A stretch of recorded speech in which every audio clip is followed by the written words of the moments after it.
ओम शांती. आजची तारीख आहे 6 मे 2026. आज बाबा म्हणतात, मधुर मुलांनो, जेव्हा तुम्ही संपूर्ण पावन बनाल तेव्हाच बाबा तुमची बलिहारी स्वीकार करतील. म्हणजे बाबा तेव्हाच तुमचं समर्पण स्वीकार करतील. तर आपल्या मनाला विचारा की आपण किती पावन बनले आहात. प्रश्न आहे, तुम्ही मुलं आता खुशी खुशीने बाबांवर बली चढतात म्हणजे समर्पित होतात का? उत्तर आहे, कारण तुम्ही जाणतात की आता आम्ही बाबांवर बली चढतो, समर्पित होतो, तर बाबा 21 जन्मांसाठी आमच्यावर बळी चढतात. तुम्हा मुलांना हे माहीत आहे की आता या अविनाशी रुद्र यज्ञामध्ये सर्व मनुष्य मात्रांना स्वाहा व्हायचं आहे आणि म्हणूनच तुम्ही पहिलेच अगोदरच खुशी खुशीने आपलं तन, मन, धन सर्व काही स्वाहा करतात आणि स्वाहा करून सफल करतात. गीत आहे, मुखडा देख ले प्राणी दिल दर्पण में. ओम शांती.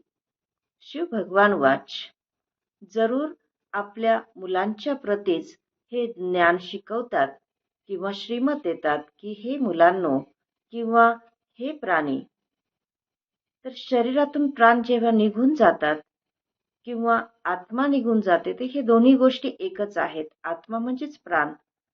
तर बाबा म्हणतात की हे प्राणी किंवा हे मुलांनो, तुम्ही बघितलं आहे की तुमच्या जीवनामध्ये किती पाप होतं आणि किती पुण्य होतं. बाबा विचारतात की तुम्ही बघितलं का की तुमच्या जीवनामध्ये किती पाप आणि किती पुण्य होतं. हिशोब तर बाबांनी सांगितलं आहे की तुमच्या जीवनामध्ये अर्धा कल्प पुण्य होतं आणि अर्धा कल्प पाप होतं. तर पुण्याचा वारसा हा बाबांकडून मिळतो, ज्यांना राम म्हटलं जातं. राम निराकारला म्हटलं जातं की सीतेचा पती श्रीराम यांना नाही. तर ज्या वेळेला वारसा मिळतो, तर रामाकडून वारसा मिळतो म्हणजे परमात्मा राम जे की निराकार आहेत, तर त्यांच्यासाठी राम हा शब्द इथे वापरलेला आहे. तर बाबा म्हणतात की तुम्ही मुलं आता येऊन ब्रह्माच्या मुखातून ज्ञान घेऊन ब्रह्ममुख वंशावली ब्राह्मण बनला आहात. तर तुमची बुद्धी मध्ये आता हे आलेलं आहे की अर्धा कल्प आपण पुण्य आत्माच होतो आणि अर्धा कल्प द्वापर कलियुगामध्ये आपण पापात्मा बनलो आणि आता संगम युगामध्ये पुन्हा पुण्य आत्मा बनायचं आहे. तर आपण किती पुण्यात्मा बनलो आहोत. तर बाबा म्हणतात की हे तुम्ही तुमच्या मनाला विचारा. बाबा म्हणतात की तुम्ही आता हेही जाणतात की शिव बाबा या ब्रह्मतनाच्या द्वारे आम्हाला आमच्यावर बोलत आहेत, आम्हाला ज्ञान समजावून सांगत आहे की हे मुलांनो, बाबा बोलतानाच किती प्रेमाने बोलतात. हे मुलांनो, ते किती प्रेमाने आपल्याला समजावून सांगतात की मी सर्वांचा पतित पावन सद्गती दाता आहे. मनुष्य बापाची महिमा करतात ना, परंतु त्यांना जाणत नाही की ते 5000 वर्षांनंतर पुन्हा येतात. जरूर ज्या वेळेला कलियुगाचा अंत होणार असतो, तर त्यावेळेला बाबा येतात. आता तर कलियुगाचा अंत आहे, तर जरूर आता बाबा आलेले आहेत. तर तुम्हाला श्रीमत सुद्धा मिळते. श्रीमत ही काही कृष्णाची नाहीये, श्रीकृष्णाची नाही, तर शिवबाबा येऊन आपल्याला श्रीमत देतात. श्रीकृष्णाने जर समजा बाबा म्हणतात श्रीकृष्णाच्या आत्म्याने जरी श्रीमत दिली तरी सुद्धा ती श्रीमत नाही, तर ती देवताही मत राहील. बाबा म्हणतात की श्रीकृष्णाचा आत्मा हा सुद्धा शिवबाबांच्या श्रीमताने देवता बनला होता आणि नंतर 84 जन्म घेत घेत आता या कलियुगाच्या अंतिम समयी आसुरी मताचे ते सुद्धा बनले होते.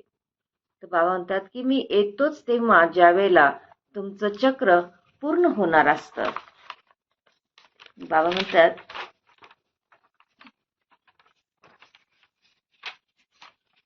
म्हणतात की सगळी दुनिया हा जो अविनाशी रुद्र यज्ञ आहे किंवा बाबांनी रचलेला हा जो यज्ञ आहे, याच्यामध्ये संपूर्ण दुनिया, सर्व मनुष्य मात्र स्वाहा होणार आहेत. आणि म्हणूनच तुम्ही विचार करता की का नाही मग आपण खुशी खुशीने बाबांवर बली चढायचं, सर्व काही समर्पण करायचं.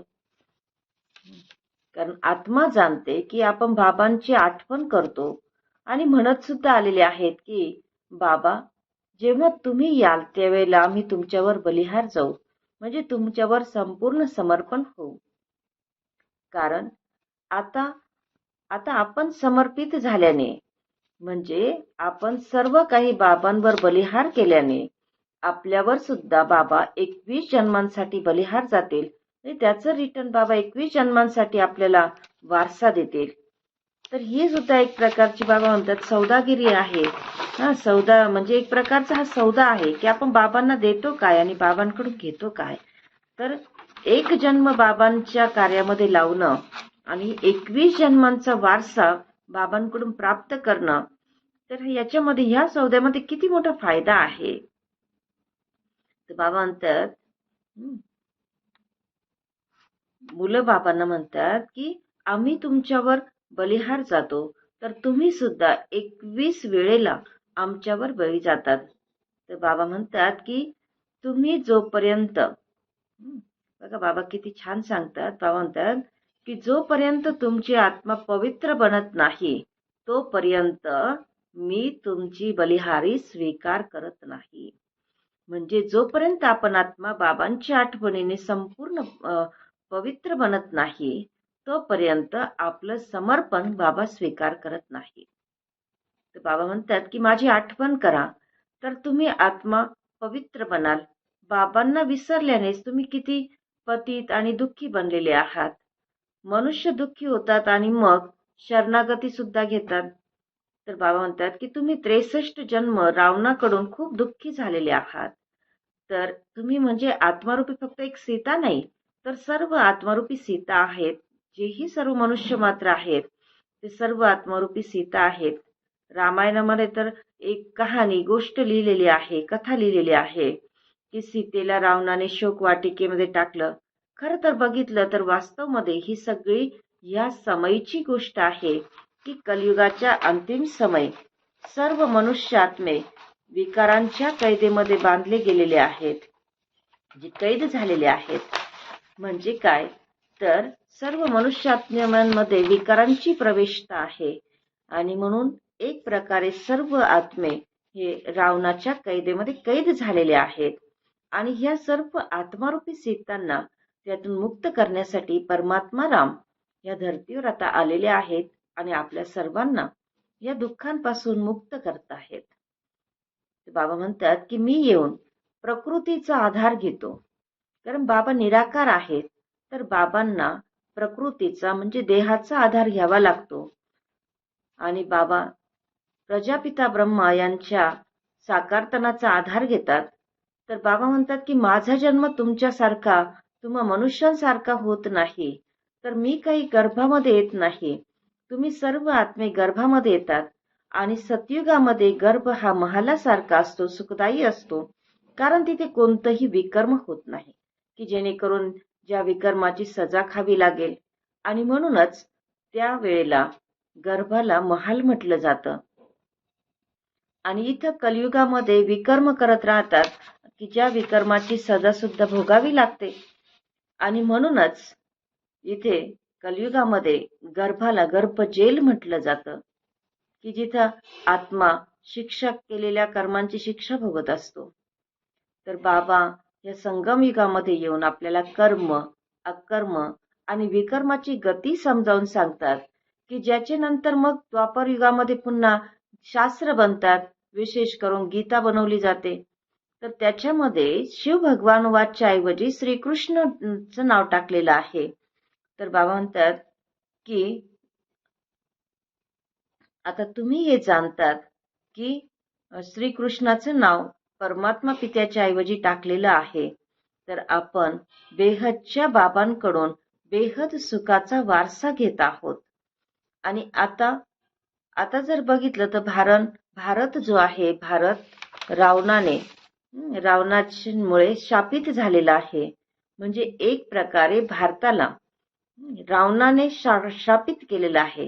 जे 5 विकार मनुष्यामध्ये आले त्यामुळे एक प्रकारे श्राप मिळालेला आहे आणि म्हणूनच दुर्गती झालेली आहे. तर हा सुद्धा खूप मोठा श्राप आहे. जसं एखाद्या व्यक्तीने शाप जर दिला तर तो काही दिवसांपुरता, काही वर्षांपुरता चालतो किंवा फार फार तर एका जन्मापुरता चालतो. एक ठराविक कालावधी असतो. परंतु हा जो श्राप मिळालेला आहे हा खूप मोठा श्राप आहे की जो अर्धा कल्प चालतो. 2500 वर्ष 63 जन्म हा श्राप आपला चालतो. म्हणून बाबांनी आज सांगितलंय की हा खूप मोठा श्राप जो आहे त्याची सुद्धा ड्रामामध्ये नोंद आहे. आणि बाबा येऊन आपल्याला सर्वांना वरदान देतात. बाबा वर देतात, आयुष्यवान भव, पुत्रवान भव, संपत्तीवान भव. सर्वांना सर्व सुखाचा बाबा आपल्याला वारसा देतात. तर बाबा म्हणतात की तुम्हाला येऊन मी आता शिकवतो की ज्या शिक्षणाने तुम्ही मनुष्यापासून देवता बनत आहात. बाबा म्हणतात की माझी आठवण करा. तुम्ही आत्मे शिवबाबांची आठवण करा. बाबांच्या आठवणीनेच तुम्ही पावन बनाल. पावन बनण्याचा आणखी दुसरा कोणताही उपाय नाहीये. पावन बनण्यानेच तुम्ही मुक्तिधाम मध्ये सुद्धा जाल. तर बाबा सांगतात की मुक्तिधाम मध्ये सुद्धा पावन बनल्याशिवाय तुम्ही जाऊ शकत नाही. आणि जीवन मुक्तिधाम मध्ये पहिले तर फक्त आदी सनातन देवी देवता धर्मच असतो आणि नंतर द्वापर युगापासून मग वेगवेगळे धर्म येतात. तर बाबा आता अंतामध्ये येऊन सर्वांना दुःखांपासून मुक्त करतात आणि म्हणूनच शिवबाबांना लिबरेटर असं सुद्धा म्हटलं जातं. बाबा म्हणतात की तुम्ही फक्त माझी आठवण करा तर तुमचे पाप कर्म विकर्म भस्म होतील. आणि म्हणूनच त्यांना बोलवतात सुद्धा की बाबा या हा आणि आम्हाला पतित पासून पावन बनवा. ज्ञानाचे सागर बाबा येऊन ज्ञान देतात. अच्छा, खूप खूप वर्षांनंतर भेटलेल्या अति मधुर मुलांच्या प्रती मातपिता बापदादांची प्रेमपूर्वक स्मृती आणि सुप्रभात. आत्मिक पित्याचे आत्मिक मुलांना नमस्ते आणि आम्हा सर्व आत्मारूपी मुलांचे आत्मिक मातपिता बापदादांना प्रेमपूर्वक आठवण, गुड मॉर्निंग म्हणजे सुप्रभात आणि नमस्ते. धारणेसाठी मुख्य सारांश आहे. पहिला पॉइंट, कर्म, अकर्म आणि विकर्माची गती जाणून आता कोणतंही विकर्म करायचं नाहीये. कर्मक्षेत्रावर कर्म करत असताना विकारांचा त्याग करायचा आणि यातूनच विकर्मांपासून आपण वाचू शकतो. दुसरा पॉइंट आहे, असं पावन बनायचं आहे की जेणेकरून आपली बलिहारी आपलं समर्पण बाबा स्वीकार करतील. पावन बनून पावन दुनियेमध्ये जायचं आहे. तन मन धन या यज्ञामध्ये स्वाहा करून सफल करायचं आहे. वरदान आहे, ज्ञानाच्या लाईट माईटच्या द्वारे विघ्न विनाशक बनणारे मास्टर नॉलेजफुल भव. ज्ञानाचा प्रकाश आणि ज्ञानाची शक्ती याच्याद्वारे विघ्न विनाशक बनणारे मास्टर नॉलेजफुल भव. विश्लेषण बाबा सांगतात, भक्ती मार्गामध्ये गणेशाला विघ्न विनाशक म्हणून त्यांची पूजा केली जाते, पूजलं जातं आणि त्याचबरोबर त्यांना विद्यापती सुद्धा मानतात. तर जे मुलं मास्टर नॉलेजफुल बनतात म्हणजे मास्टर ज्ञानाचे सागर बनतात तर ते कधीही विघ्नांकडून हरू शकत नाही. कारण त्यांच्याकडे ज्ञानाचा प्रकाश आहे आणि ज्ञानाद्वारे प्राप्त झालेली शक्ती आहे की ज्याच्या आधारावर ते आपल्या जीवनातल्या लक्ष्यापर्यंत पोहोचू शकतात. असे जे विघ्न विनाशक आहेत बाबांच्या बरोबर सदैव कंबाईंड राहतात आणि ज्ञानाचं सिमरन करत राहतात म्हणजे ज्ञान स्मृतीमध्ये ठेवतात तर ते कधीही विघ्नांकडून हरू शकत नाही. तर विघ्नांवर ते विजयी बनतात. आजचा सुविचार आहे, आंतरिक आणि बाह्य म्हणजे आत बाहेर ज्या पण त्रुटी आहेत तर त्यांना संपूर्ण बाबांना देऊन टाकायचं आहे, तर आपल्यामध्ये विल पॉवर येईल. आजचा अव्यक्त इशारा आहे, सदैव अचल अडोल एकरस स्थितीचा अनुभव करा. बाबा म्हणतात की आता अनुभवी बनून दुसऱ्यांना सुद्धा अचल अडोल बनवण्याची आणि अनुभव करवण्याची वेळ आहे. आता खेळ करण्याची वेळ समाप्त झालेली आहे. आता सदैव समर्थ बनून निर्बल आत्म्यानं सुद्धा समर्थ बनवत चला. तुम्हा लोकांमध्ये निर्बलतेचे जर संस्कार असतील तर तुम्ही दुसऱ्यांना सुद्धा निर्बल बनवाल. म्हणून बाबा सांगतात की निर्बलतेचे संस्कार तुम्ही काढून टाका. ज्ञानाच्या प्रत्येक ज्ञानबिंदूचा तुम्ही अनुभवी बनण्यासाठी एकांत प्रिय बना आणि एकाग्रतेचा अभ्यास वाढवा. ओम शांती.